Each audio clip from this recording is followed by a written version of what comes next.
Bom dia, manhã de 1º de abril, para mais uma dificuldade bíblica. E essa é a nossa dificuldade de número 822. Estamos falando de dificuldades no livro de Números. Números, capítulo 35, verso de número 30, lemos: todo aquele que ferir alguma pessoa, conforme o dito das testemunhas, matarão o homicida, mas uma só testemunha não testemunhará contra alguém para que morra. De acordo com Números 35, 30, é errado condenar um assassino à pena de morte por meras provas circunstanciais? Vamos à solução dessa dificuldade. Muito bem, Números capítulo 35, verso 30, diz que todo aquele que matará o trem será morto conforme o depoimento das testemunhas, mas uma só testemunha não deporá contra alguém para que morra. Semelhantemente, lemos em Deuteronômio 17, 6, por depoimento de 2 ou 3 testemunhas será morto o que houver de morrer, por depoimento de uma só testemunha não morrerá. Se o termo testemunha significa apenas a ocular do crime no momento em que estava sendo perpetrado, parece que isso restringe a pena de morte apenas àqueles casos em que o assassino cometesse o crime diante de várias pessoas em público. Significava que apenas 10% dos crimes por violação do 6º mandamento, que diz não matarás, poderiam legalmente ser levados perante a tribunal e resultar assim numa pena capital. No entanto, a verdadeira ênfase das leis contra assassinatos de 1º grau era que o assassino fosse julgado e executado.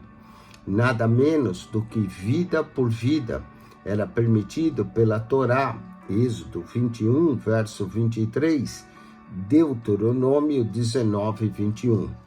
Embora alguns códigos penais, como o dos hititas, permitissem o pagamento de dinheiro de sangue como alternativa substitutiva da pena de morte, esse expediente era expressamente proibido pela lei de Deus.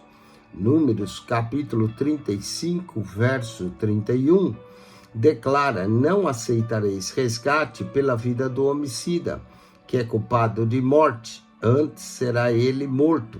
E o verso 33 prossegue: assim não profanareis a terra em que estais, porque o sangue profana a terra. Nenhuma expiação se fará pela terra por causa do sangue que nele for derramado, senão com o sangue daquele que o derramou. Era levado a sério um assassinato que não fosse esclarecido, e grande era o interesse pelo bem-estar da cidade onde ele houvesse ocorrido, de tal modo que Deuteronômio 21 exige uma investigação solene caso o culpado do crime não fosse imediatamente descoberto.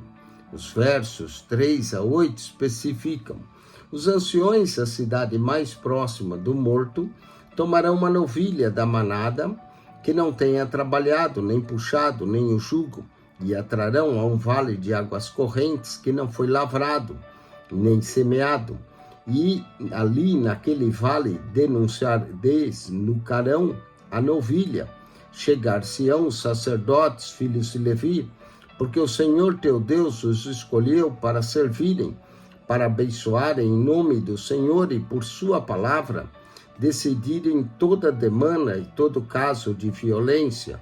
Todos os anciões da cidade mais próximos do morto lavarão as mãos sobre a novilha desnucada no vale e dirão: as nossas mãos não derramaram esse sangue, e os nossos olhos não viram derramar-se.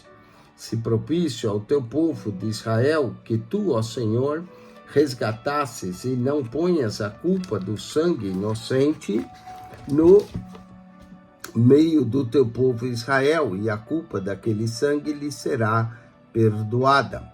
Essa passagem deixa bem claro que o assassinato era uma grande ofensa aos olhos de Deus, e não um crime a ser considerado levianamente, que poderia ser castigado às vezes, e quem sabe apenas um caso em cada 10, por causa de um pormenor jurídico.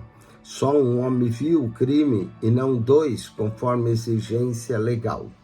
Existe uma implicação de longo alcance, resultando dessa interpretação restritiva, a exigência de 2 testemunhas. Aplica-se não só aos casos de homicídio, mas também a qualquer crime em que o suspeito pudesse ser trazido perante o tribunal. Assim diz Deuteronômio 19:15, uma só testemunha não se levantará contra alguém por qualquer iniquidade ou por qualquer pecado, seja qual for o que cometer, pelo depoimento de 2 ou 3 testemunhas se estabelecerá o fato. Portanto, essa regra das 2 testemunhas aplicar-se-ia a roubo, fraude, adultério, que raramente é praticado perante os olhos públicos, desfalque ou qualquer outra ofensa pela qual a pessoa pudesse ser levada a um tribunal e ser processada.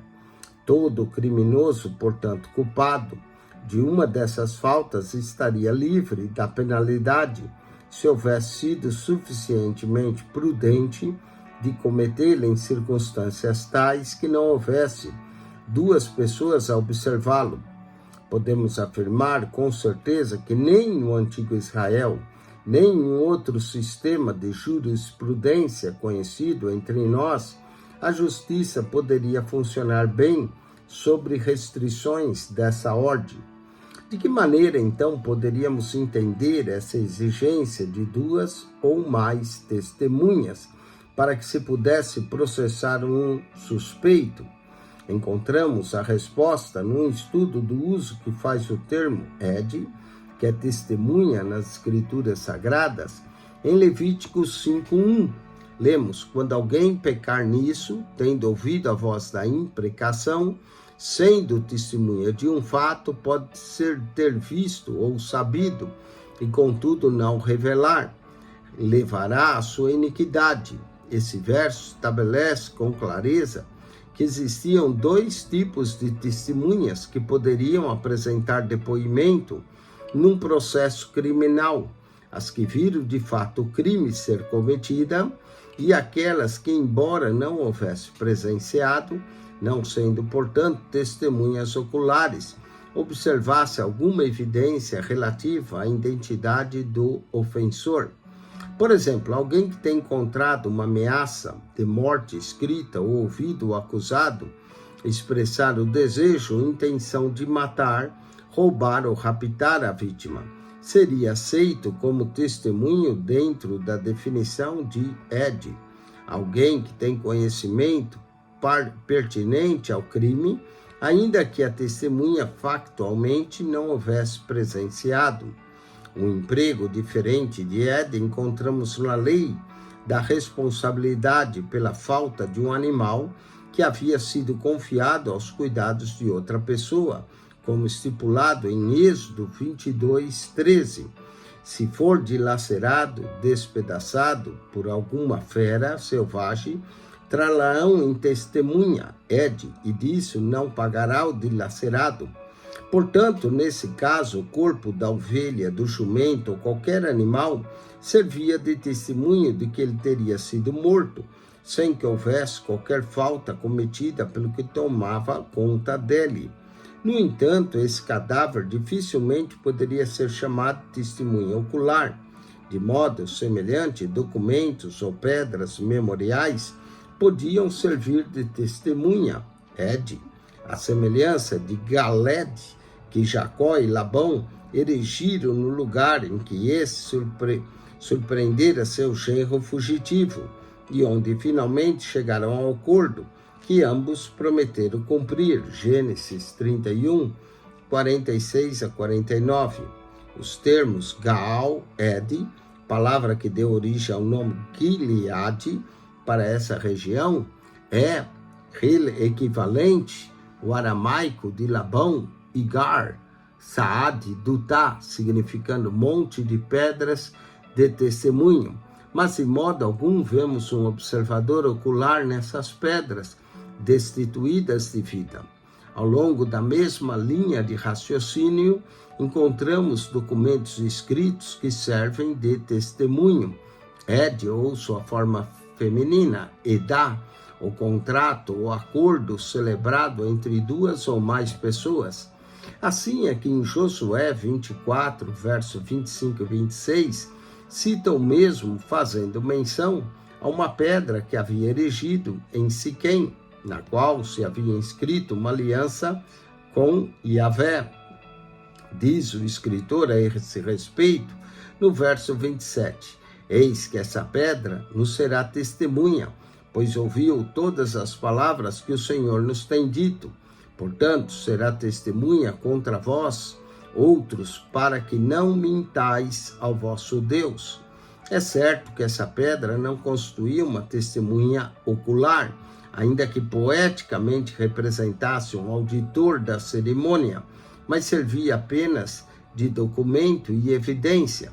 Podemos, assim, concluir, portanto, que objetos ou documentos escritos podem ser, sim, considerados evidências num tribunal, com testemunha válidas em qualquer tipo de processo criminal, quer haja ou não um crime que exigia a pena capital. Esse conceito alinha-se mais ou menos com diferentes tipos de evidência que se recebem em casos específicos em nossos tribunais modernos, pelo que não existe contravenção de princípios bíblicos ao permitirmos a exibição de tais testemunhos, ainda que haja apenas uma testemunha ocular, ou talvez nenhuma. Toda pessoa que for convocada para depor em tribunal deve testificar apenas dos fatos de sua observação e experiência pessoal, o que satisfaz as especificações de um ed, de modo perfeito. E segundo o costume bíblico, quanto a uma discussão adicional, teremos também no artigo, quando falarmos de João, capítulo 8, verso de número 11. Espero que você tenha gostado dessa dificuldade e assim concluímos as dificuldades no livro de Números. Amanhã começaremos a falar de dificuldades no livro de Deuteronômio. Subscreva o nosso canal PR Eugênio Piacentini, o canal da Bíblia. PR Eugênio Piacentini, o canal da Bíblia. Entre no canal, clique naquela foto redonda, vai lhe aparecer um menu, clique no playlist. Ali no playlist você vai encontrar um total de 254 pastas com mais de 7.650 vídeos para você. PR Eugênio Piacentini, canal da Bíblia. Subscreva.